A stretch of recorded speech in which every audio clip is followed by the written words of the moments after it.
The diner staff refuses to serve a black man named Samuel, sending him away without a second thought. But 2 hours later, he returns in a uniform that leaves them shocked. What will happen when those who wronged him are forced to face the truth about the man they dismissed? Before we get into the story, comment below where in the world you are watching from today, and if you like this story, don't forget to subscribe. Samuel Davis pulled his weathered pickup truck into the parking lot of the Starlight diner. The neon sign flickered against the darkening sky, casting a warm glow over the chrome-trimmed building. He let out a deep sigh, his broad shoulders sagging with exhaustion. The long shift at the factory had taken its toll, leaving him bone-tired and hungry. As he climbed out of his truck, Samuel straightened his back and adjusted his worn work shirt. Despite his fatigue, he carried himself with an air of quiet dignity. His eyes, though weary, held a glimmer of strength that spoke of a man who had faced countless challenges and emerged standing tall. The diner's retro charm brought a faint smile to Samuel's lips. It reminded him of simpler times, even if those times weren't always kind to folks like him. The smell of fresh coffee and sizzling burgers wafted through the air, making his stomach growl. As he approached the diner's entrance, Samuel could see a handful of patrons inside through the large windows. An elderly couple sat in a booth, sharing a of pie. At the counter, 2 men in trucker caps nursed steaming mugs of coffee, engaged in quiet conversation. The bell above the door chimed softly as Samuel pushed it open. The warmth of the diner enveloped him, a stark contrast to the cool evening air outside. For a moment, he stood in the doorway, allowing his eyes to adjust to the bright fluorescent lighting. A hush fell over the diner as heads turned to look at the newcomer. Samuel felt the weight of their stares, a familiar discomfort settling in his chest. He took a deep breath, reminding himself of the countless times he'd faced such scrutiny before. The waitress behind the counter, a middle-aged woman with graying hair pulled back in a tight bun, seemed to hesitate. She glanced nervously between Samuel and the other patrons, her hand hovering over a stack of clean menus. Samuel could feel the tension in the air, thick and uncomfortable. He'd hoped for a quiet meal, a chance to recharge before heading home. But as the seconds ticked by and the silence stretched on, he realized that his presence had disrupted the peaceful atmosphere of the diner. Taking another deep breath, Samuel straightened his posture and met the waitress's gaze. His expression was calm, but his eyes held a silent plea for simple human decency.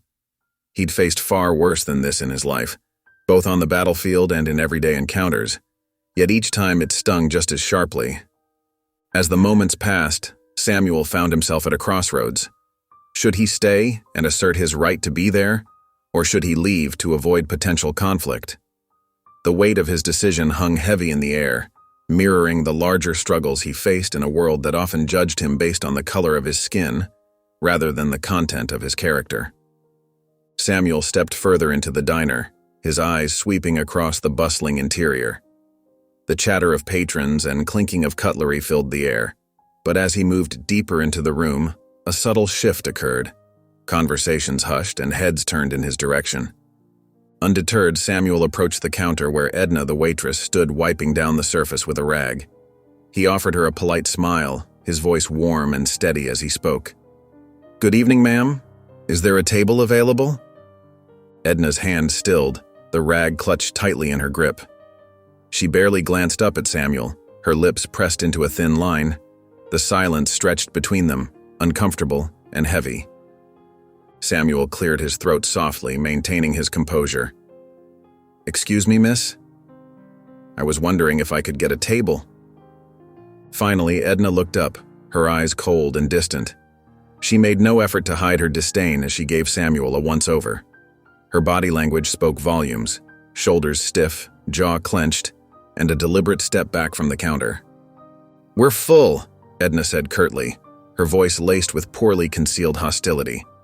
She gestured vaguely around the diner, though Samuel could clearly see several empty tables. "Besides," she added, her tone dropping to a near whisper, "we don't serve someone like you here." The words hung in the air, sharp and cutting. Samuel felt a familiar ache in his chest, but he didn't let it show on his face. He'd faced this kind of treatment before, and while it never stopped hurting, He'd learned to stand tall in the face of it. By now, the entire diner had fallen silent. All eyes were on Samuel and Edna, the tension in the room palpable. Some patrons shifted uncomfortably in their seats, while others watched with a mix of curiosity and apprehension. Samuel took a deep breath, his hands resting calmly at his sides. He was acutely aware of the weight of the moment, of the choices before him. Part of him wanted to walk away, to avoid the confrontation that seemed inevitable. But another part, the part that had faced down enemies on the battlefield and injustice at home, urged him to stand his ground. As he stood there, caught in this moment of decision, Samuel could feel the eyes of every person in the diner on him. The air was thick with anticipation, everyone waiting to see what would happen next. The room fell into a stunned silence. The regular customers shifted uncomfortably in their seats, but no one spoke up.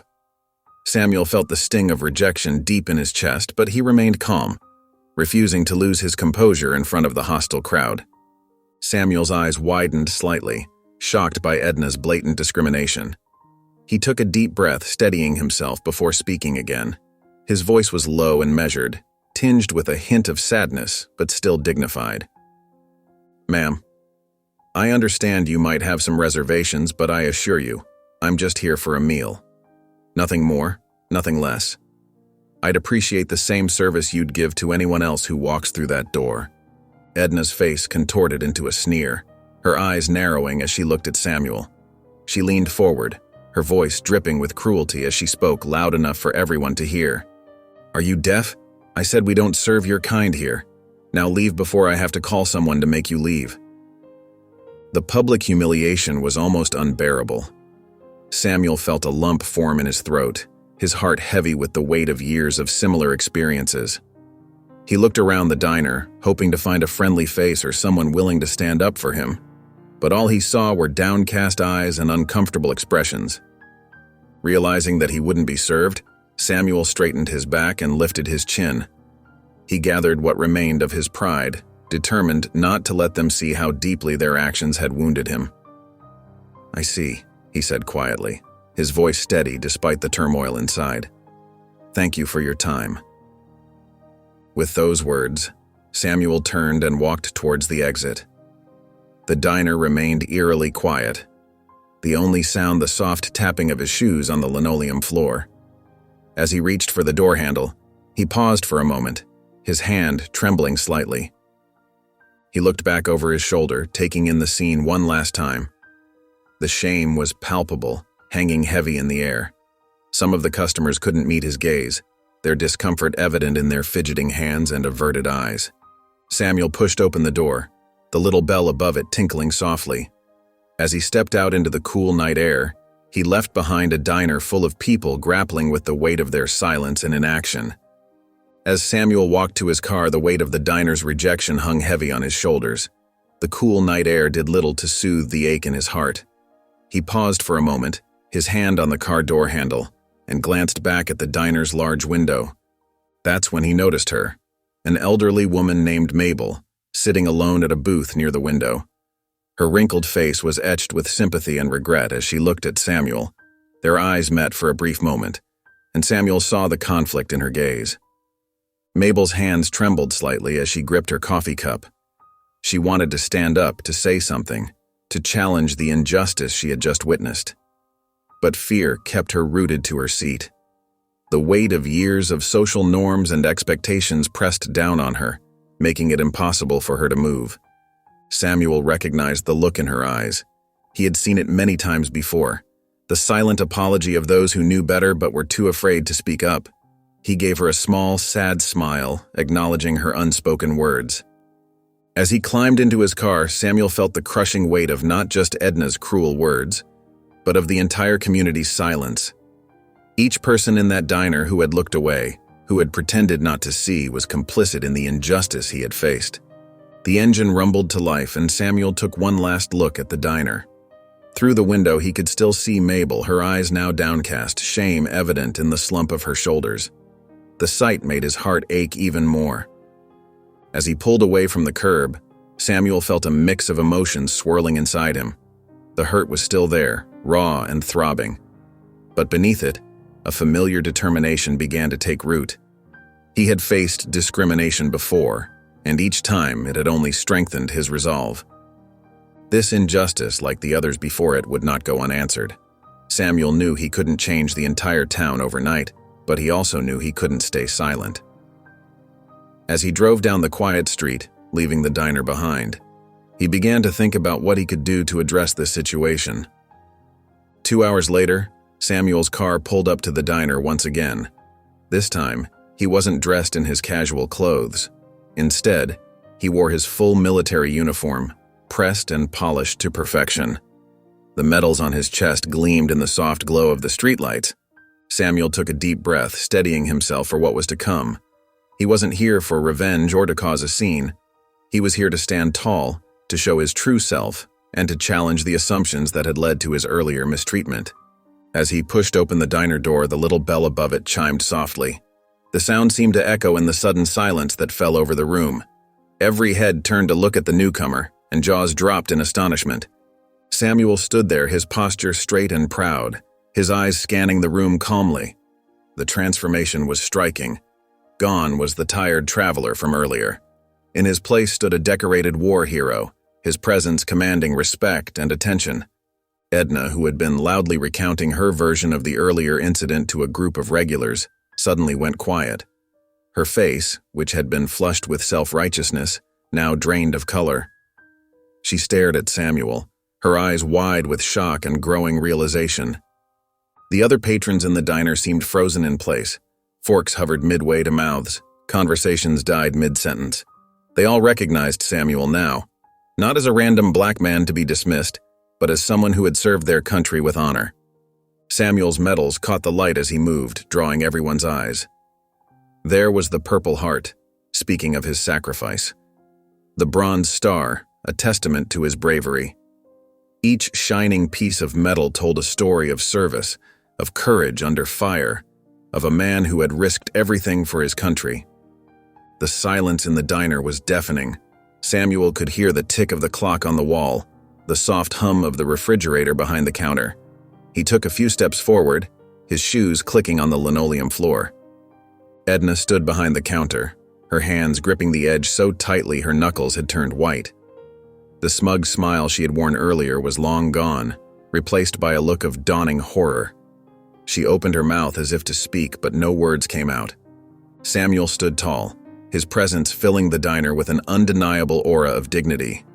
Edna's shock quickly turned to panic as she realized the gravity of her earlier actions. Her face flushed red, and she stumbled out from behind the counter, wringing her hands nervously. I didn't know," Edna stammered, her voice shaky and barely above a whisper. "Sir, I'm so sorry. I didn't realize who you were." Samuel's gaze remained steady, his expression calm but firm. He didn't speak, allowing the weight of the moment to settle over the diner. Edna continued, her words tumbling out in a desperate attempt to justify herself. "You have to understand we have certain ways here. I was just trying to keep things the way they've always been." Her excuses sounded hollow even to her own ears. The other customers shifted uncomfortably in their seats.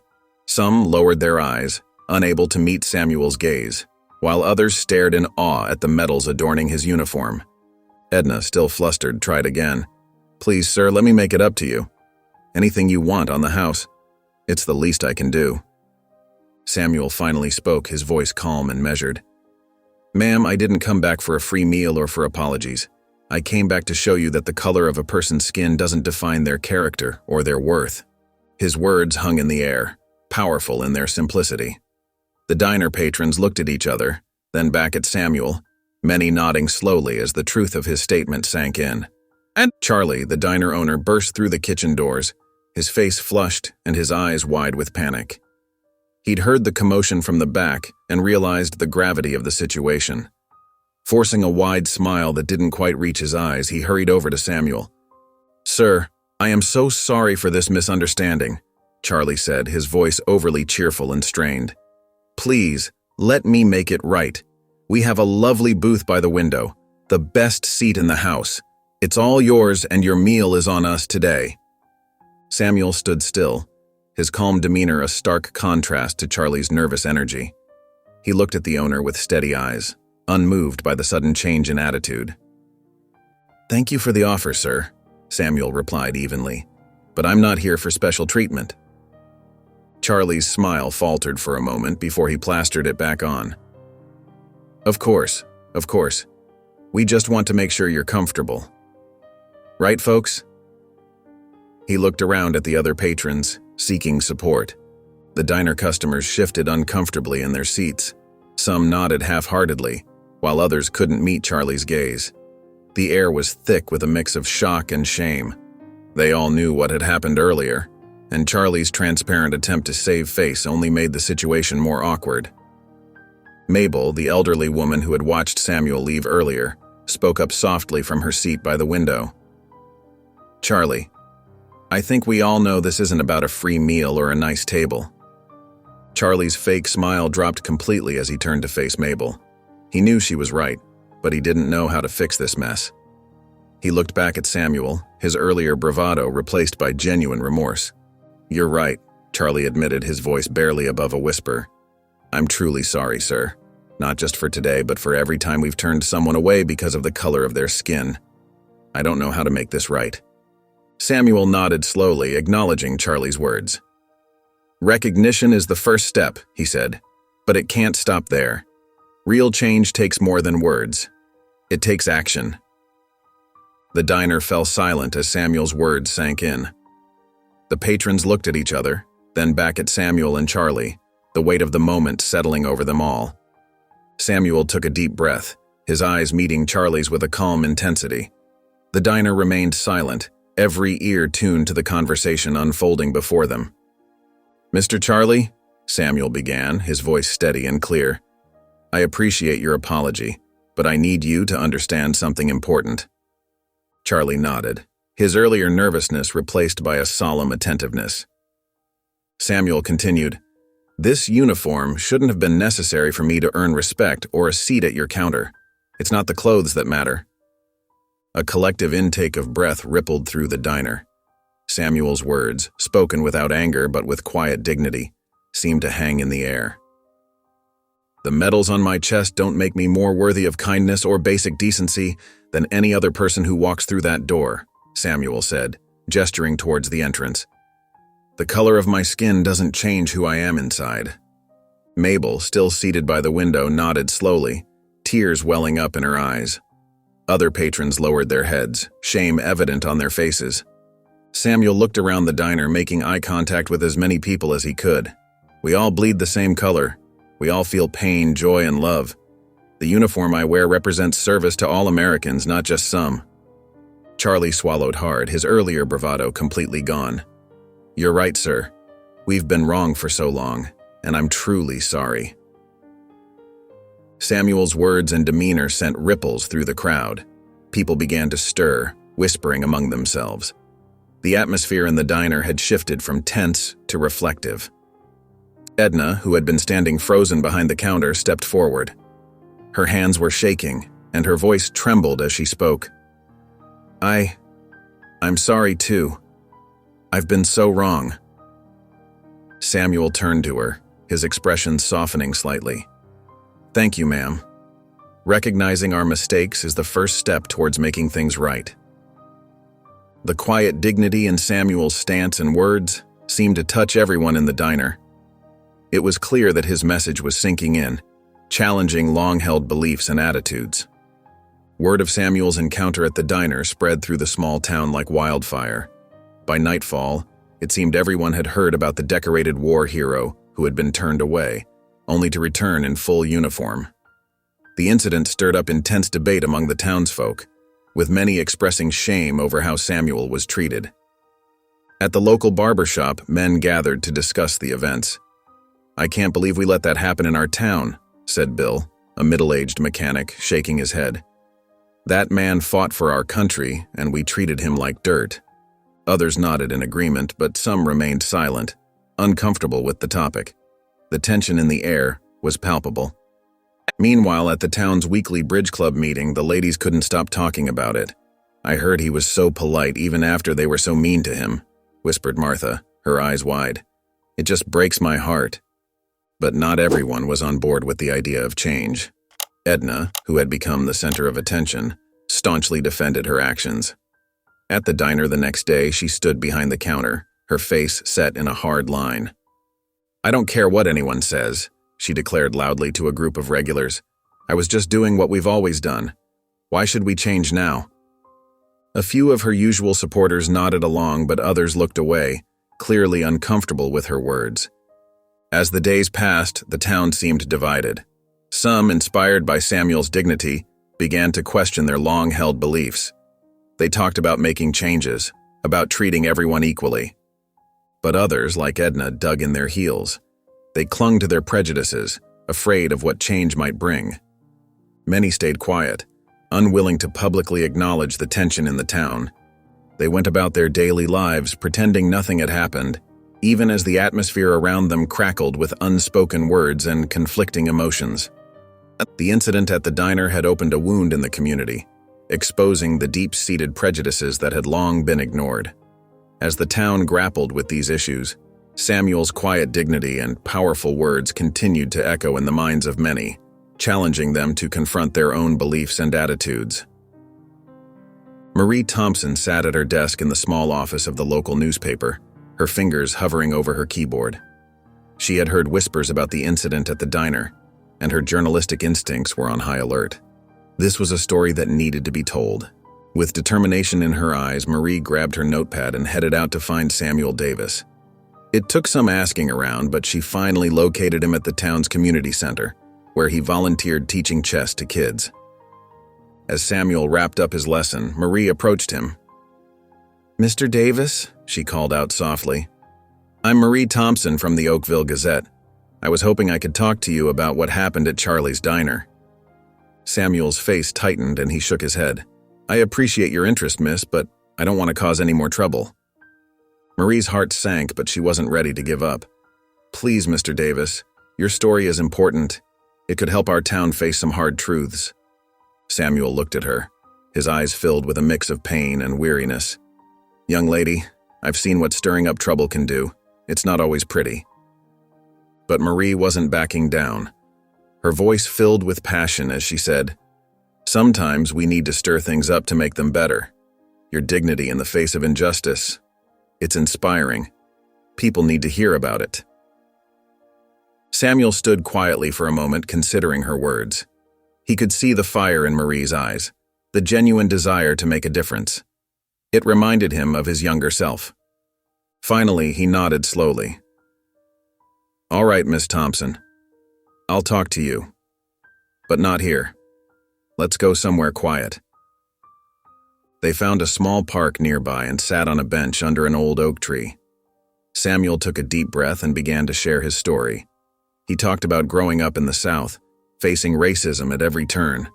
He spoke of joining the military, hoping to prove his worth, only to return home and face the same prejudices. "The hardest part," Samuel said, his voice heavy with emotion, "is knowing that these attitudes are still so deeply rooted in our communities. Even when people don't say it out loud, you can feel it." Marie listened intently, her heart breaking for the pain Samuel had endured. She could see the toll it had taken on him, but also the strength that kept him going. As Samuel opened up, Marie realized this story was about more than just one incident at a diner. It was about the ongoing struggle for equality and respect, a struggle that was far from over. Marie sat at her desk, her fingers flying across the keyboard as she poured her heart into the article. She knew this story was important. It wasn't just about Samuel, but about the entire town and the hidden prejudices that lurked beneath its surface. As she wrote, Marie felt a mix of emotions. There was anger at the injustice Samuel had faced, sadness for the pain he'd endured, and hope that her words could make a difference.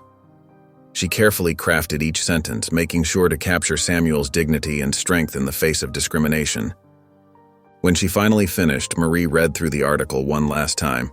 Her heart swelled with pride. This was her best work yet, she was sure of it. With a deep breath, she hit the print button and headed to her editor's office. "Here it is, Mr. Johnson," Marie said, handing over the pages. "I really think this could make a difference in our town." Mr. Johnson, a balding man in his 50s, took the article with a tight smile. "I'll take a look, Marie. Thanks." But as Marie watched him read, her heart sank. Mr. Johnson's face grew more and more troubled with each paragraph. When he finished, he set the pages down and sighed heavily. "Marie, this is well written," he began, his voice hesitant. "But we can't publish this." Marie felt like she'd been punched in the gut. "What? Why not?" Mr. Johnson shifted uncomfortably in his seat. "It's too controversial. Some of the town's most influential people. They won't like this. We could lose advertisers, subscribers." "But it's the truth," Marie protested, her voice rising. "Don't we have a responsibility to report the truth?" "Sometimes the truth is complicated," Mr. Johnson replied weakly. "I'm sorry, Marie. My decision is final." Marie left the office, her eyes stinging with unshed tears. She felt defeated, her hopes crushed. But as she walked home, her sadness turned to determination. She wouldn't let this story go untold. The next day, Marie visited Samuel to share the bad news. To her surprise, Samuel didn't seem discouraged at all. "Don't give up, Marie," he said, his voice gentle but firm. "Your words have power. If they won't listen here, someone else will." Inspired by Samuel's unwavering spirit, Marie made a decision. She would submit her article to larger media outlets, ones that weren't beholden to the town's power structures. It would be a long shot, but she had to try. That evening, Marie sat at her computer, researching national newspapers and online publications. She carefully crafted cover letters, explaining the importance of the story and why it needed to be told. With each submission, Marie felt a mix of nervousness and hope. She knew the odds were against her, but Samuel's words echoed in her mind. Her story had power, and somewhere out there, someone would listen. As Marie's article began to circulate beyond the town's borders, its impact rippled through the community, like a stone thrown into a still pond.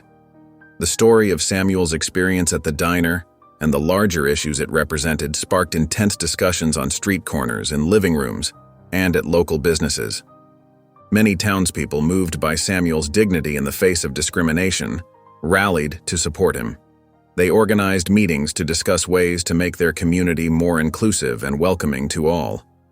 Some even started a petition to have Edna fired from her job at the diner.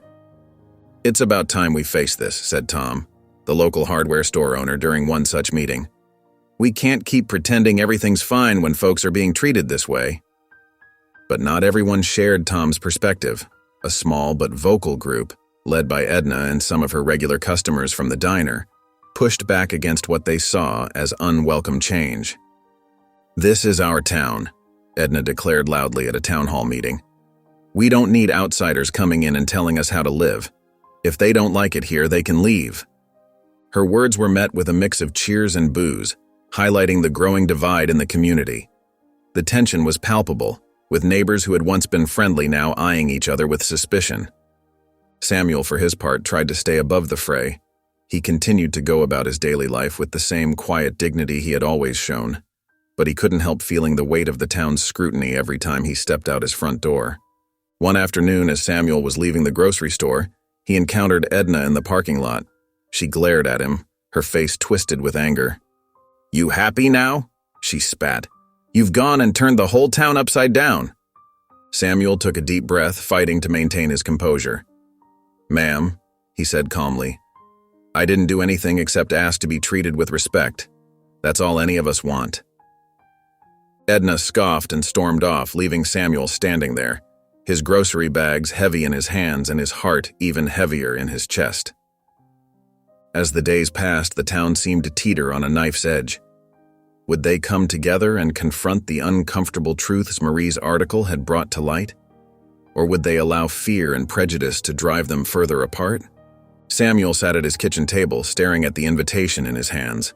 The crisp, white paper felt heavy, laden with the weight of responsibility. Marie had organized a town meeting, and she wanted him to speak, to share his story, to be the voice that might finally break through the walls of prejudice that had stood for so long in this small southern town. His hands trembled slightly as he read the words again. The memory of that day at the diner flashed through his mind. The cold stares, the harsh words, the sting of rejection. It had left a deep wound, one that was still healing. "I don't know if I can do this," Samuel muttered to himself, shaking his head. Just then, the phone rang. It was Marie. "Samuel?" Her voice crackled through the receiver. "Did you get the invitation?" "I did," he replied, his voice low and hesitant. Marie sensed his reluctance. "I know it's asking a lot," she said softly. "But your story, it needs to be heard. You have the power to make people understand." Samuel closed his eyes, taking a deep breath. He thought about all the times he'd faced discrimination, all the silent battles he'd fought. Maybe it was time to speak up, not just for himself, but for others who couldn't. "It won't be easy," he said finally. "But you're right. It needs to be done." He could almost hear Marie's smile through the phone. "Thank you, Samuel. This could be the start of real change." As he hung up, Samuel felt a mix of fear and determination wash over him. He walked to his bedroom and opened his closet, pulling out his military uniform. His fingers traced the medals pinned to the chest, each one a reminder of the battles he'd fought for his country. "If I could face war," he said to himself, "I can face my neighbors." Over the next few days, Samuel prepared for the meeting. He wrote and rewrote his speech, each word carefully chosen to convey his experiences without anger or bitterness. He wanted to open hearts, not close them. The night before the meeting, Samuel couldn't sleep. He tossed and turned, his mind racing with thoughts of what might happen. Would people listen? Would they understand? Or would he face the same hostility he'd encountered at the diner? As dawn broke, Samuel rose from his bed, feeling tired but resolute. He put on his uniform, the fabric familiar and comforting against his skin. Looking in the mirror, he saw not just a man, but a symbol of hope for change. "You can do this," he told his reflection. "Your voice matters." With a final deep breath, Samuel stepped out of his house, ready to face whatever the day might bring. The town meeting awaited, and with it, the chance to spark a transformation in his community. The town hall was buzzing with tension as people filed in, filling every seat and lining the walls. Samuel stood at the back, his heart pounding in his chest. He could feel the weight of countless eyes upon him, some curious, others hostile. As Marie introduced him, Samuel took a deep breath and walked to the podium. The room fell silent, the air thick with anticipation. "Good evening," Samuel began, his voice steady despite his nerves. "I stand before you not just as a black man, but as an American who has proudly served his country." He paused, looking out at the sea of faces. Some nodded encouragingly, while others avoided his gaze. "For years I wore this uniform," Samuel continued, gesturing to his chest adorned with medals. "I fought alongside men of all colors, all backgrounds. We bled the same blood, shared the same fears, and fought for the same flag." His voice grew stronger as he spoke about his experiences in the military, the camaraderie, the sacrifices, the pain of losing fellow soldiers. The audience listened intently, some leaning forward in their seats. "But when I came home," Samuel's voice cracked slightly, "I found that the country I had risked my life for still saw me as less than human in some places." He recounted the incident at the diner, his words painting a vivid picture of the hurt and humiliation he'd felt. As he spoke, he noticed Edna shifting uncomfortably in her seat, her eyes downcast. "It's not about a cup of coffee or a seat at a counter," Samuel said, his voice filled with emotion. "It's about dignity. It's about being seen as a human being, worthy of respect."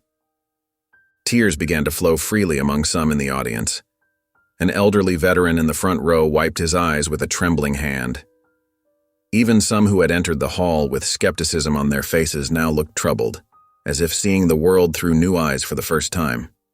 "I don't stand here seeking revenge or to shame anyone," Samuel continued, his voice softening.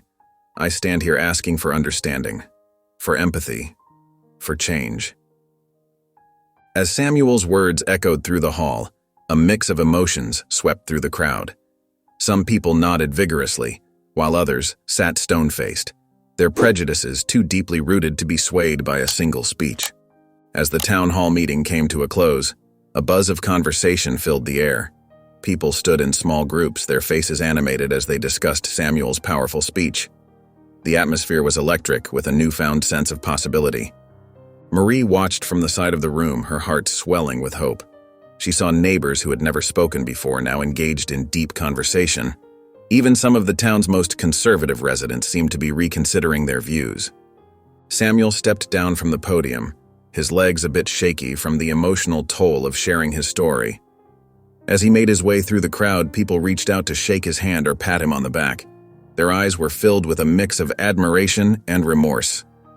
"Thank you for your bravery, sir," an older gentleman said, his voice thick with emotion. "I never realized. I'm sorry for what you've been through." Samuel nodded, touched by the man's sincerity. He felt a warmth spreading through his chest, replacing the hurt that had resided there for so long. Marie pushed through the crowd to reach Samuel. Her eyes were shining with unshed tears and pride. "You did it, Samuel," she said, grasping his hand. "You've opened their eyes." Samuel smiled, feeling a sense of accomplishment wash over him. "We did it," he corrected her gently. "Your persistence made this possible." As they stood together, more people approached them. Some offered apologies, others shared their own experiences with discrimination. The air was thick with emotion, but also with a palpable sense of change. Edna, the waitress who had refused to serve Samuel, hesitantly approached. Her face was etched with shame and regret. "Mr. Davis," she began, her voice barely above a whisper. I'm sorry. I was wrong." Samuel looked at her, seeing the genuine remorse in her eyes. He nodded, accepting her apology with grace. "Thank you, Edna. It takes courage to admit when we're wrong." As the evening wore on, plans began to form. People talked about forming a community council to address issues of inequality. Others suggested diversity training for local businesses.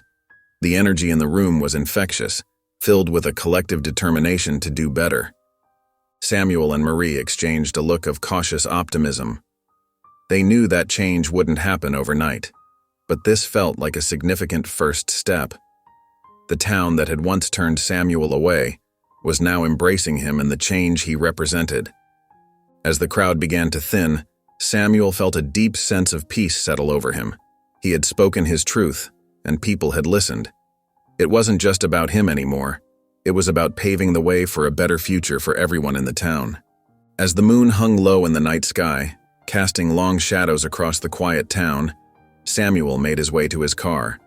The excitement and hope from the town hall meeting still buzzed in his veins. He couldn't help but smile, thinking about the positive changes that seemed to be on the horizon. But as he approached his vehicle, his heart sank.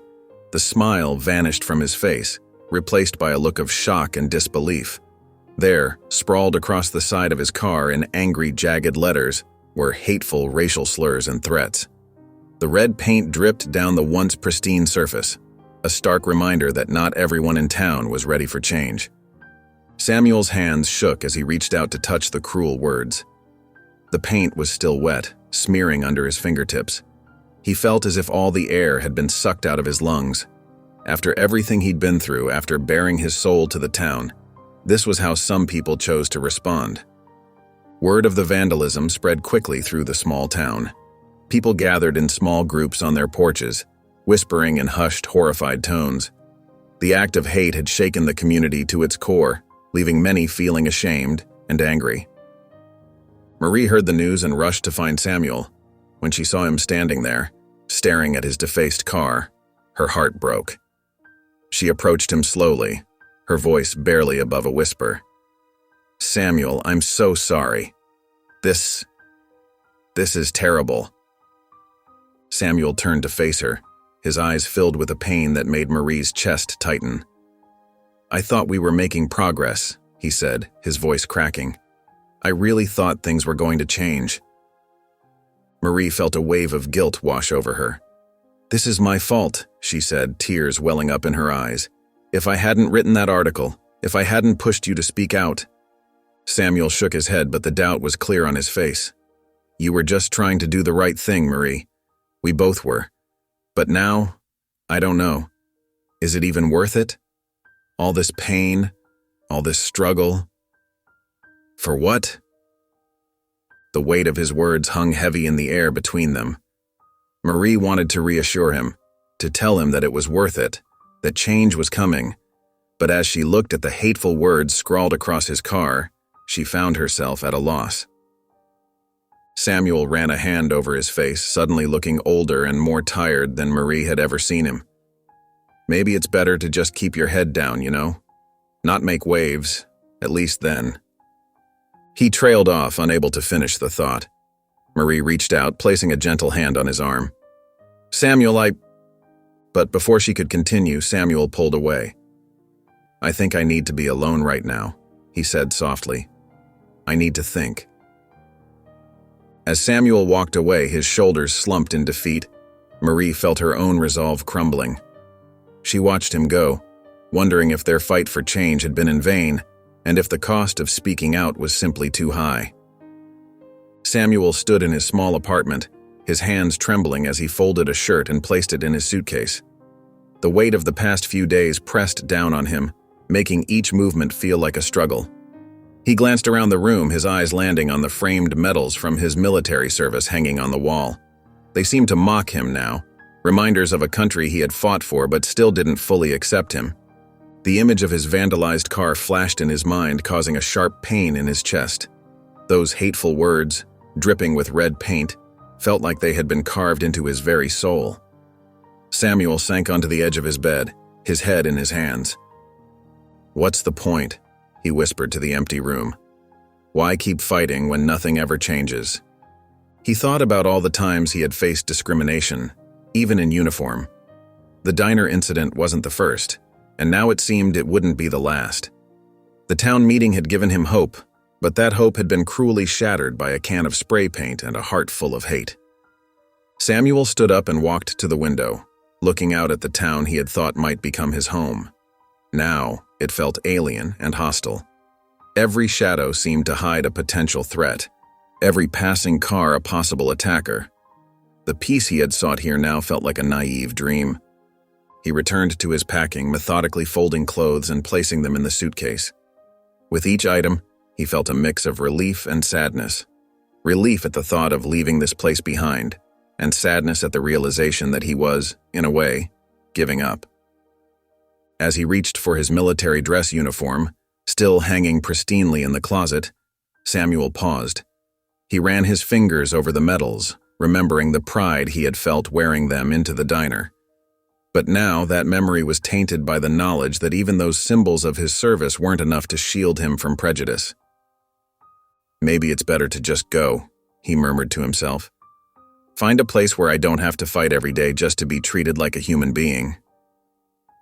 The thought of leaving felt both liberating and defeating. Samuel had never been one to run from a fight, but this battle seemed endless and exhausting. He wondered if there was any place left where he could truly belong, where the color of his skin wouldn't be a constant source of judgment and hatred. As he continued to pack, Samuel's movements became more decisive. The idea of a fresh start, away from the pain and disappointment of this town, began to take root in his mind. Yet, with each item he placed in his suitcase, a small voice in the back of his mind whispered doubts. Was leaving really the answer? Or was it just running away from a fight that needed to be fought? As Samuel zipped up his suitcase, a soft knock on the door made him pause. He hesitated, unsure if he wanted to face anyone in his current state. But the knocking persisted, gentle yet insistent. With a deep sigh, Samuel walked to the door and opened it. His eyes widened in surprise as he saw Mabel standing there, her kind face etched with concern. Behind her stood a small group of people, including some of the regulars from the diner. To Samuel's shock, even Edna was there, looking uncomfortable but present, her husband by her side. "Samuel, dear," Mabel said, her voice trembling slightly. We heard about what happened to your car. We've come to help clean it up." Samuel blinked, struggling to process what he was hearing. He looked past Mabel to the others. noting their ashamed expressions and the cleaning supplies they carried. "We brought soap, water, and paint," one of the men said, holding up a bucket. "Figured we could get that mess off your car and make it right again." Samuel's gaze landed on Edna, who was staring at the ground, her face a mix of shame and defiance. Her husband nudged her gently, and she finally looked up at Samuel. I'm sorry," Edna said, the word seeming to catch in her throat. "What I did, it wasn't right. I can't promise I'll change overnight, but I'm here to help." Samuel stood in stunned silence, his eyes moving from face to face. These were the same people who had sat by silently when he was refused service, who had averted their eyes when he faced discrimination. Yet here they were, offering to help undo the hateful act that had nearly driven him away. "We should have stood up for you before," Mabel said, her eyes filling with tears. "We were wrong, Samuel. So very wrong. Please, let us try to make it right." Samuel felt a lump form in his throat. He looked back at his packed suitcase, then at the group of people waiting anxiously at his door. Their presence and their offer represented something he hadn't expected to find in this town: the possibility of change, however small and uncertain. Samuel stood for a moment, watching as the small group of townspeople began to set up their cleaning supplies around his car. The sight of them, ready to work together to erase the hateful message, stirred something deep within him.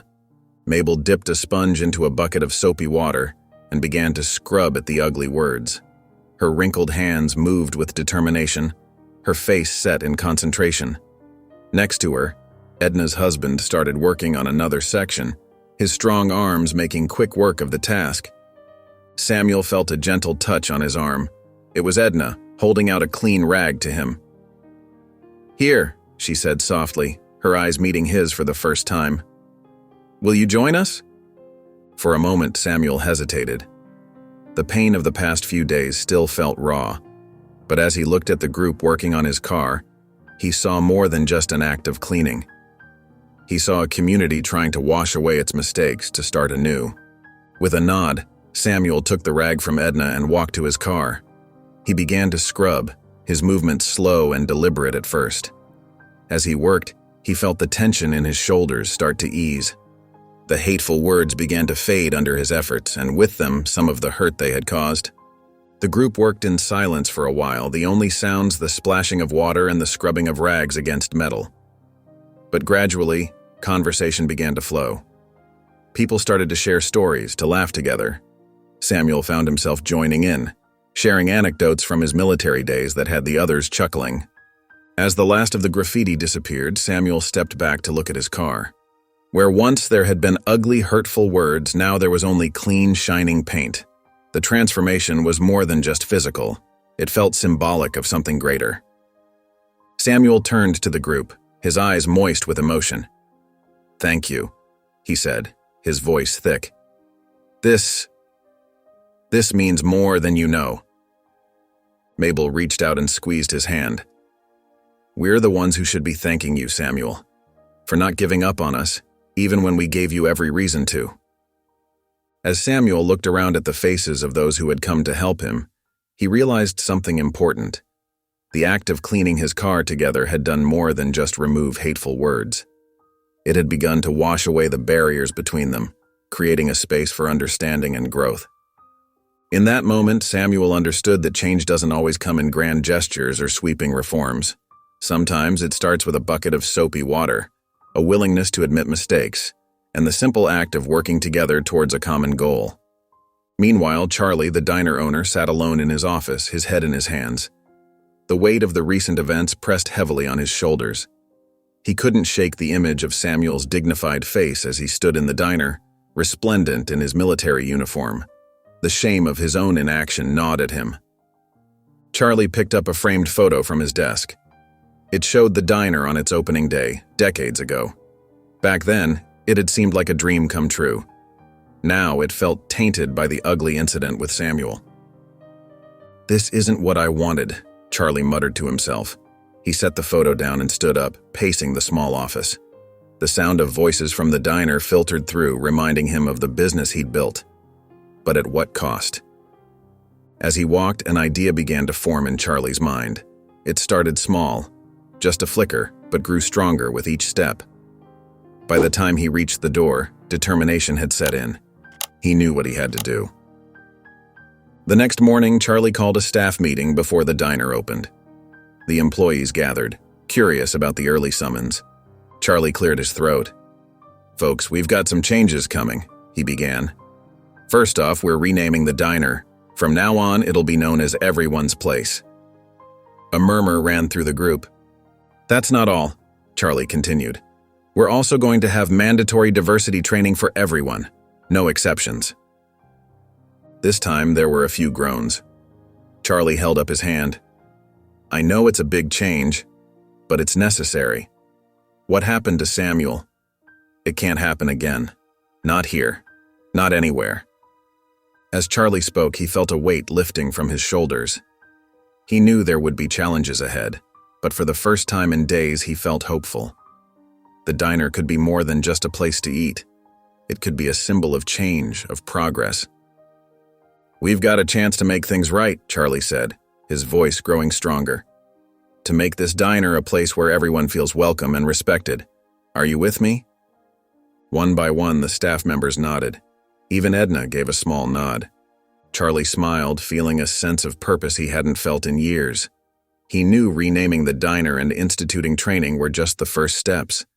There was much more work to be done. But it was a start, a chance to turn a moment of shame into an opportunity for growth and healing. Charlie took a deep breath as he approached Samuel's house. His heart raced with a mix of nervousness and determination. He knew this conversation wouldn't be easy, but it was necessary. Samuel opened the door, surprise flickering across his face when he saw Charlie standing there. "Mr. Davis," Charlie began, his voice shaky. "I was hoping we could talk." Samuel nodded, his expression guarded. "Come in," he said, stepping aside to let Charlie enter. Once inside, Charlie wasted no time. "Mr. Davis, I want to make things right. I'm planning to rename the diner Everyone's Place and implement mandatory diversity training for all staff." Samuel's eyebrows shot up. He hadn't expected this. "That's quite a change," he said slowly. Charlie nodded eagerly. "It is. And I wanted to get your approval before moving forward." Samuel was quiet for a moment, studying Charlie's face. Was this genuine remorse or just a business move to save face?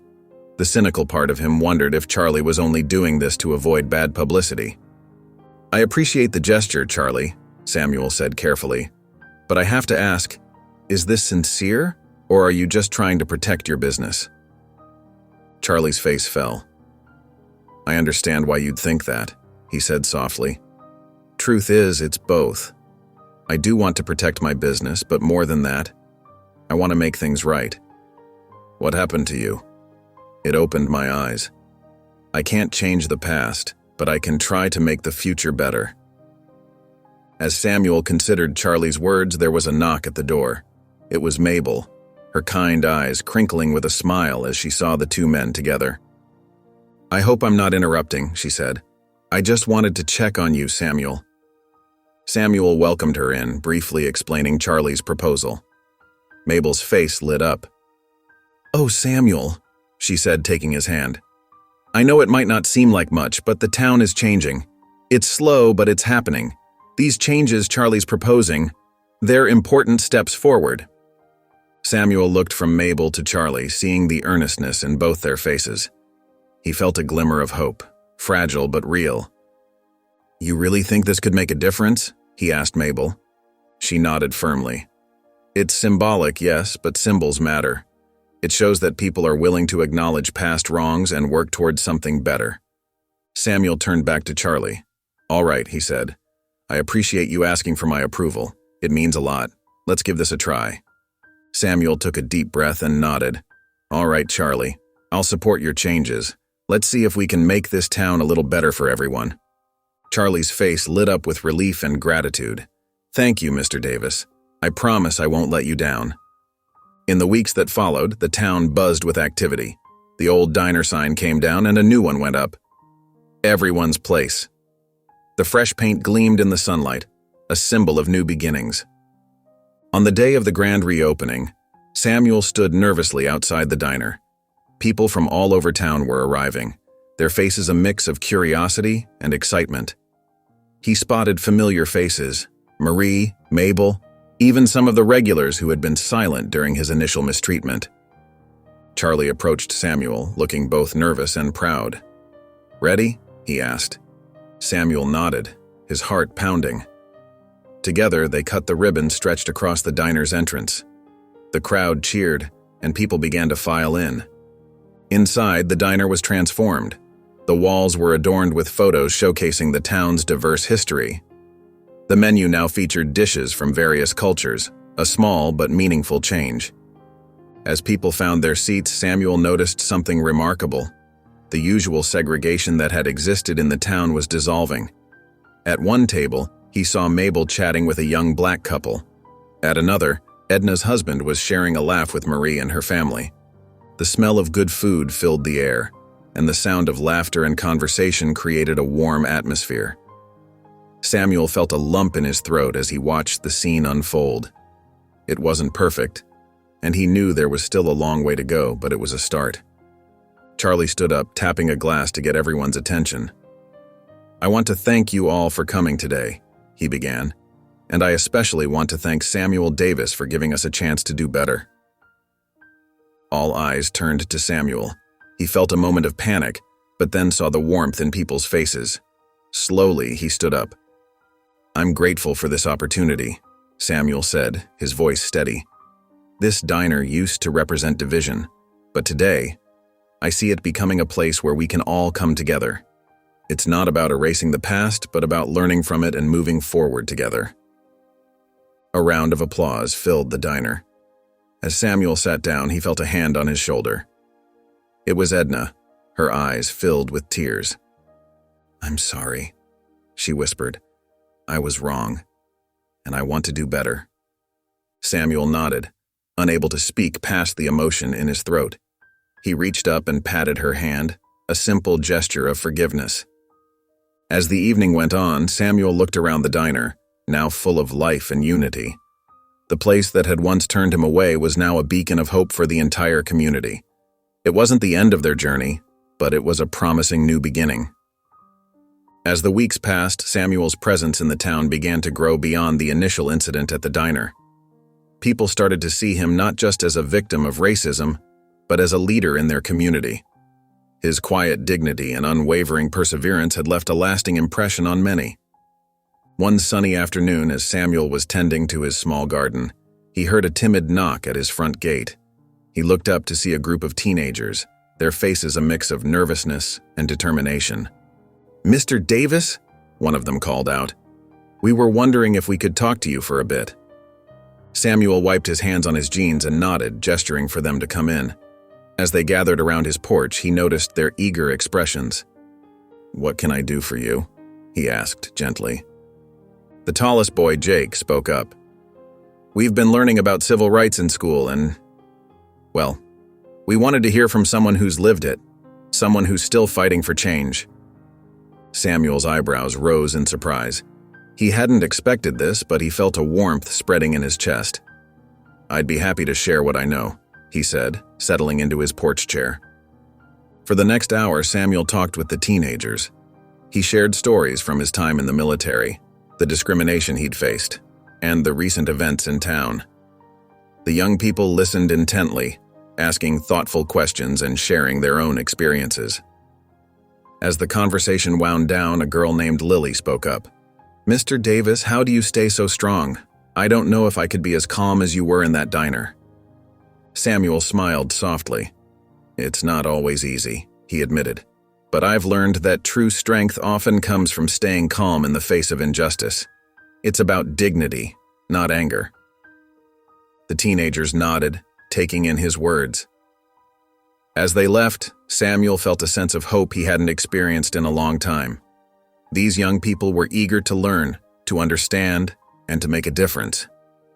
Word spread about Samuel's impromptu mentoring session, and soon, more young people were seeking him out. Some came with questions about history, others with personal struggles they wanted to discuss.